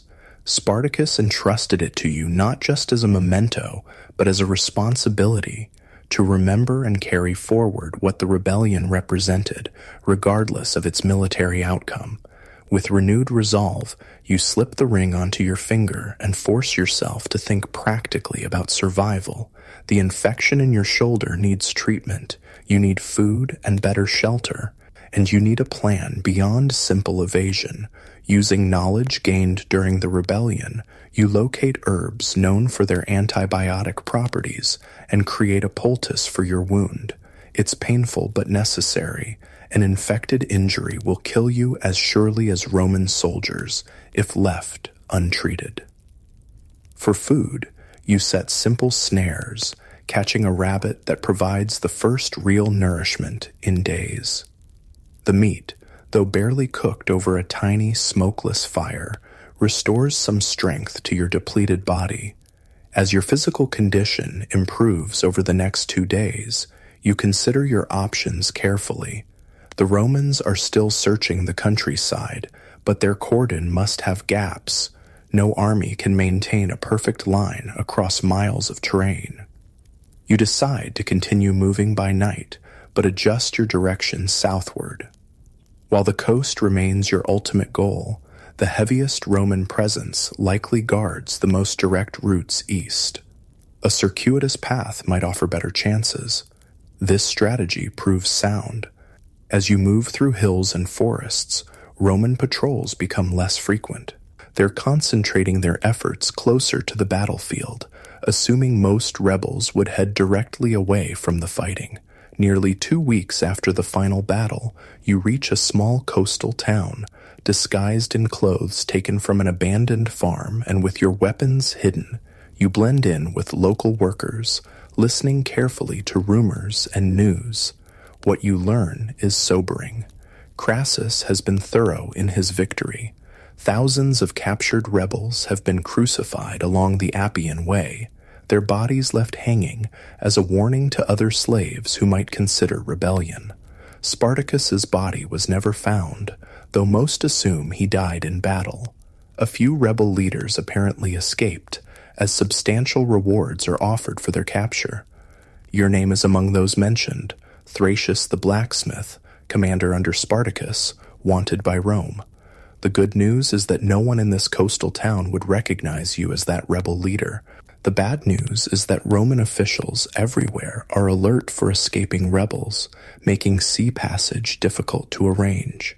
For several days, you work odd jobs around the harbor, earning small coins while observing ship movements and security procedures. Maritime trade connects the entire Mediterranean world, and vessels continuously arrive from and depart to distant ports: Alexandria, Athens, Carthage, and beyond. If you can secure passage on one of these ships, escape from Roman territory becomes possible. Fortune finally favors you when a merchant vessel from Syria docks for repairs and resupply. Unlike Roman ships, foreign merchants are less concerned with political matters and more interested in practical skills. When you demonstrate your knowledge of metalwork by helping repair a broken anchor chain, the ship's captain takes notice. You know your way around a forge, he comments, watching you work, not common among dock laborers. I was a blacksmith before. You hesitate, careful not to reveal too much. Before circumstances changed, the captain, a weathered man named Adad with the distinctive accent of the Eastern Mediterranean, studies you thoughtfully. We lost our ship's metalworker to fever in Neapolis. There's work for someone with your skills if you're looking to travel.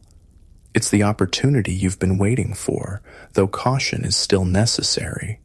Where does your ship sail to next? Antioch? Then perhaps Alexandria, depending on trade conditions. Adad replies.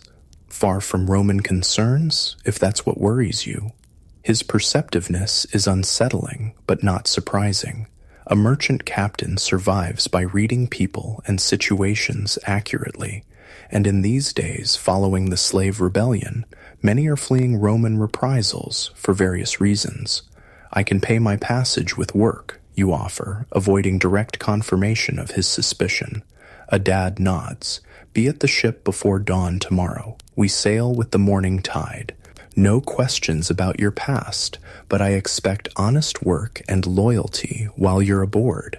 That night, as you prepare for departure, you reflect on the journey that brought you to this moment, from Thracian freeman to Roman slave to rebel fighter, and now fugitive seeking distant shores. Your life has transformed repeatedly in ways you could never have imagined. The rebellion failed in its immediate military objectives. Spartacus is dead, most rebels have been killed or recaptured, and the Roman slave system continues uninterrupted. But something has changed nevertheless, a demonstration that slaves can organize, can fight back, can create a community based on mutual respect rather than ownership and fear. This knowledge can never be fully erased, despite Rome's brutal repression. It will live in whispered stories among the enslaved, in cautious policies by slave owners, suddenly aware of their vulnerability, in the memory of those few like yourself who survived to carry the truth forward. Before dawn, you board the Syrian vessel with your few possessions, including the iron ring that symbolizes everything you've experienced. As the ship raises anchor and catches the morning breeze, the Italian coastline gradually recedes. With it goes the immediate threat of Roman capture, though you understand that Rome's influence extends throughout the known world. True safety might never be fully achieved. Standing at the rail, watching Italy disappear into the distance, you consider what lies ahead. Perhaps you'll practice your blacksmith trade in eastern cities. Perhaps you'll find others who escaped the rebellion and build a new community. Perhaps you'll eventually find a way to continue fighting against slavery in different forms. Whatever path you choose, you carry with you the experience of having been both a slave and truly free. You understand, in ways few others can, both the crushing weight of bondage and the exhilarating responsibility of liberty. This knowledge, this lived truth, is perhaps the most valuable thing to emerge from the tragedy and triumph of Spartacus's rebellion. As open water surrounds the ship and a new chapter of your life begins, you touch the iron ring once more. It reminds you that though chains can bind the body, the human spirit retains the capacity for resistance, for dignity, for freedom against seemingly impossible odds. And that is a legacy worth preserving, worth carrying forward into whatever future awaits. The Mediterranean sun warms your face as you turn from Italy toward the eastern horizon. Behind you lies the defeat of the rebellion. Before you lies uncertainty, but also possibility. And within you lives the memory of what was accomplished, however briefly, a community of the formerly enslaved who chose their own path, who fought for their humanity, who showed that another way of living was possible. In that memory lies the true victory of Spartacus's rebellion, one that even mighty Rome, with all its legions, could never fully erase. As the Syrian ship sails eastward, you find yourself falling into the rhythm of maritime life. The vessel, named Astarte after an eastern goddess, carries a diverse crew representing the multicultural nature of Mediterranean trade. Phoenicians, Greeks, Egyptians, and others work together under Captain Adad's firm but fair command. Your skills as a metalworker make you valuable aboard ship, where hardware constantly needs repair due to the corrosive effects of salt water. Beyond essential maintenance, you create improved tools that earn appreciation from the crew. This practical contribution helps you gradually integrate into this floating community. Several weeks into the voyage, after stops at various ports for trade, the ship docks at Alexandria in Egypt. This famous city, founded by Alexander the Great and renowned for its lighthouse and library, represents a center of learning and commerce distinct from Rome's military emphasis. Captain Adad, pleased with your work during the journey, offers continuing employment. We sail regularly between Alexandria, Antioch, and other eastern ports, he explains. There's a place for you if you want it. The offer is tempting. Life at sea would keep you mobile and make it harder for Roman authorities to track you. But something about Alexandria calls to you. Perhaps it's the city's reputation for knowledge and philosophical inquiry, or simply the opportunity to put roots down after so much upheaval. I think I'll stay here for a while, you tell him. But I'm grateful for the passage and the opportunity. Adad nods understandingly. If you change your mind, ask for me at the harbor master's office. Ships always need good metal workers. With this parting, you step into the bustling streets of Alexandria, a free person in a city where Romans have influence but not direct control. Egypt remains nominally independent under its Ptolemaic rulers, though increasingly under Roman sway. Still, it offers more safety than anywhere in Italy could provide. Alexandria's famous library draws scholars from throughout the known world, creating an atmosphere of intellectual exchange rarely found elsewhere. Although you're no scholar, you find yourself drawn to public lectures and discussions held in the shadow of academic institutions. It's during one such gathering that you meet Apollodorus, an elderly Greek philosopher who takes interest in your thoughtful questions. Learning that you're a metalworker seeking employment, he introduces you to contacts who help establish you in a modest workshop near the harbor. As your business slowly grows, providing basic metalwork for ships and local needs, Apollodorus becomes a regular visitor. Your conversations range widely, from practical matters to philosophical questions about freedom, governance, and human nature. Eventually, inevitably, he asks about the iron ring you always wear, clearly not decorative, but seemingly important to you. After months in Alexandria, with some distance from the immediate trauma of the rebellion, you decide to trust him with a version of your story. I was part of Spartacus's rebellion, you admit quietly, watching carefully for his reaction. This ring was made from a slave collar. It reminds me of what we fought for, what was possible for a brief time. Apollodorus absorbs this information with the measured consideration of a trained philosopher. I've heard accounts of that rebellion, he says, most written by Romans, of course, portraying it simply as dangerous criminal activity, but I've wondered what those who participated might say about their motivations and experiences. His genuine interest encourages you to share more details, not tactical information that might endanger others if repeated, but the human aspects of the rebellion. You describe how slaves from diverse backgrounds formed a community based on mutual respect rather than hierarchy, how decisions were made through discussion rather than command, how people contributed according to their abilities rather than under threat of punishment. It wasn't perfect, you acknowledge. We faced many challenges, disagreements, difficulties in organization, but it was real freedom, messy, demanding, sometimes frightening in its responsibility, but genuine self-determination after years of having every aspect of life controlled by masters. Apollodorus listens intently, occasionally asking clarifying questions, but never judging or dismissing your experience.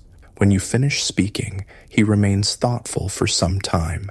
What you describe has philosophical significance beyond the military aspects that concern the Romans, he finally says.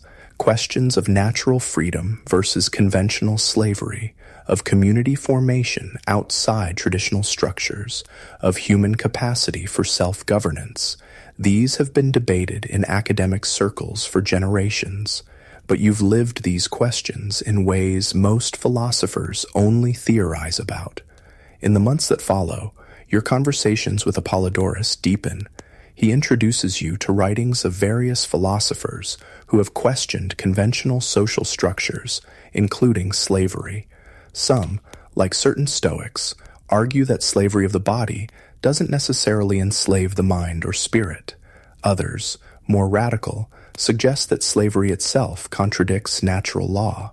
These intellectual explorations provide a framework for understanding your own experiences. The rebellion was not just a military uprising, but part of a larger human questioning of social arrangements that treat some people as property. Gradually, Apollodorus encourages you to record your experiences and reflections. History is written by the victorious and powerful, he notes. The Roman account of Spartacus's rebellion will dominate unless other perspectives are preserved. Though initially reluctant, writing isn't your natural medium, and recording your involvement carries risks. You eventually agree. Under Apollodorus's guidance, you dictate your memories of the rebellion, from your enslavement through the final battle and escape. A trusted scribe creates scrolls that Apollodorus promises to preserve within Alexandria's scholarly community. This may not circulate widely in our lifetime, he acknowledges, but it ensures that future generations will have access to more than just the Roman perspective on what Spartacus and his followers attempted. The process of recording your experiences proves unexpectedly healing, articulating what the rebellion meant, not just what happened, but why it mattered, helps transform personal trauma into meaningful history. The military defeat remains painful, but the significance of what was briefly created takes clearer shape in your understanding. Years pass in Alexandria. Your metalworking business provides modest prosperity. You form friendships, particularly among the city's artisan community. Occasionally, you encounter others who participated in the rebellion and escaped, each with their own journey and story of survival. These reunions, though bittersweet, reinforce that you're not alone in carrying the memory of what transpired. News from Rome filters through trade networks and travelers' accounts. Crassus leveraged his victory over Spartacus to enhance his political position, eventually forming the first triumvirate with Pompey and Julius Caesar. The Roman Republic continues its gradual transformation into an empire with increasing centralization of power. More personally relevant, you learn that the brutal suppression of Spartacus's rebellion led to minor reforms in slave treatment within Roman territories. Some of the most extreme practices are now discouraged, if not officially prohibited. It's far from the freedom you fought for, but represents tacit acknowledgement that treating humans as mere property invites resistance. One evening, nearly a decade after arriving in Alexandria, you host a small gathering at your home to mark the anniversary of the final battle. Present are 3 others who fought in the rebellion and somehow escaped: a Gallic woman who stowed away on a grain ship, a Syrian man who bribed his way onto a merchant vessel similar to your own escape route, and most surprisingly, Diona, the Greek woman separated from you during that desperate flight through the forest. Your reunion with Diona brings both joy and painful memories. After escaping the Romans that night, She eventually made her way to Athens, then Alexandria, surviving through determination and adaptability. Like you, she built a new life while carrying the experience of the rebellion within her. As the four of you share wine and memories, the conversation turns to whether your struggle ultimately mattered, given its military failure and the continuation of slavery throughout the Roman world. "We lost the battle," says the Syrian, Cassius, who now works as a scribe in Alexandria's administrative offices. "Spartacus died, most of our comrades were crucified, and slavery continues. What did we really accomplish?" Diona, now a respected healer in Alexandria's Greek quarter, responds thoughtfully, "We showed what was possible. For nearly 2 years, thousands of people from different lands, speaking different languages, lived together as equals. We governed ourselves without masters, made decisions collectively, distributed resources fairly. That community existed, and knowing it was possible changes something fundamental. And we forced Rome to recognize our humanity, even if only through their fear," adds the Gaul, Bridget, who married an Egyptian merchant and manages part of his trading business. They had to acknowledge that slaves weren't just talking tools, but people capable of organization, strategy, community building. You consider their perspectives while turning the iron ring on your finger, your talisman and reminder.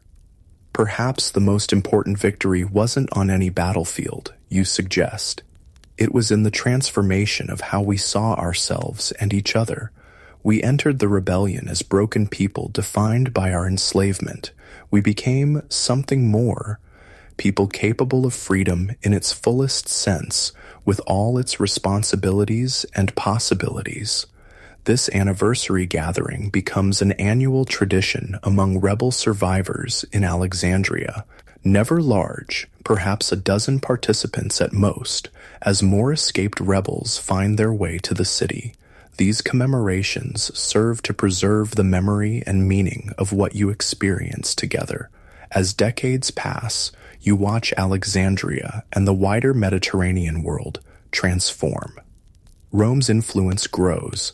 The Republic officially becomes an empire under Augustus, and new philosophical and religious movements emerge across the region. Through it all, you maintain your small metalworking business, eventually training apprentices to continue the craft as age limits your own physical capabilities. Apollodorus passes away, but not before ensuring that your account of the rebellion is preserved within academic circles. Occasionally, scholars seek you out, curious about your first-hand experience in an event that has already become semi-mythological in popular understanding. In your 7th decade, long after most who fought alongside Spartacus have gone to their graves, a promising young scholar named Plutarch visits Alexandria from Greece. Researching material for his biographical works, he specifically seeks information about Spartacus beyond the Roman accounts. Despite your advanced age, your mind remains sharp, your memories clear. You share with Plutarch not just facts about battles and movements, but insights into Spartacus as a leader and the community you collectively built. He wasn't seeking to become a king or ruler, you explain to the attentive young biographer. He could have claimed such power easily, given his skills and the loyalty he commanded, but he consistently worked to build consensus, to encourage others to think and decide for themselves, to create something new rather than merely invert the existing power structure. Plutarch takes careful notes, occasionally asking clarifying questions that reveal his scholar's attention to detail. Most Roman accounts portray him simply as a dangerous rebel, or at best a formidable military opponent, he observes. A few mention these aspects of his leadership or vision. History is written by the victors, you reply, echoing Apollodorus's words from decades earlier.